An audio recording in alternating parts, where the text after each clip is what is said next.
batas. Ito po ang gusto natin. Iniimbestiga nila po yung confidential fund. Ang tanong ko po, Mr. Chairman, mahigit po 400 opisina at ahensya ng ating pamahalaan ang sumatanggap ng confidential fund.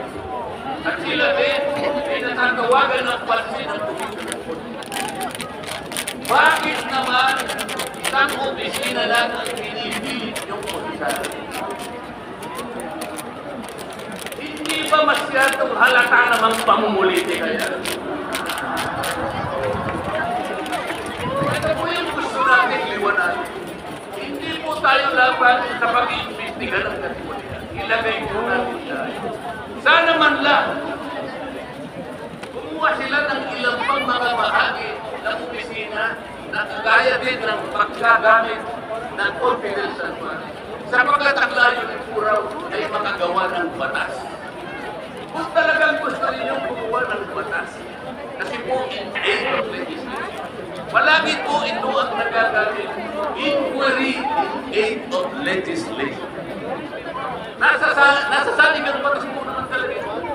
Kaya lang, meron pong limitasyon ang inquiry in aid of legislation. Ano po yung unang limitasyon?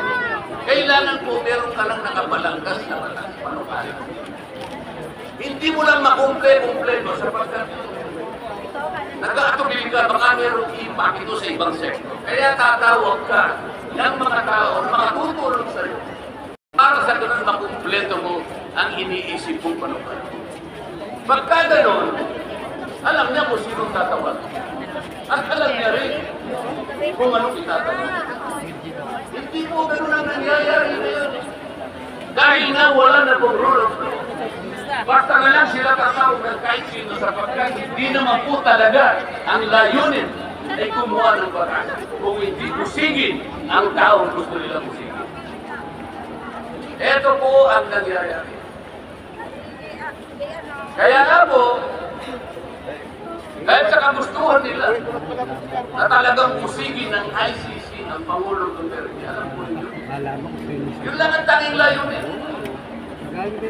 Sa 13 pagdinig ng 4, 13,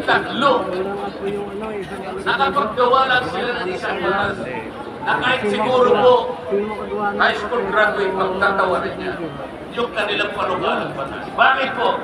Yung definisyon na definisyon lamang po ng extrajudicial proceeding. Hindi talaga po matatakulan.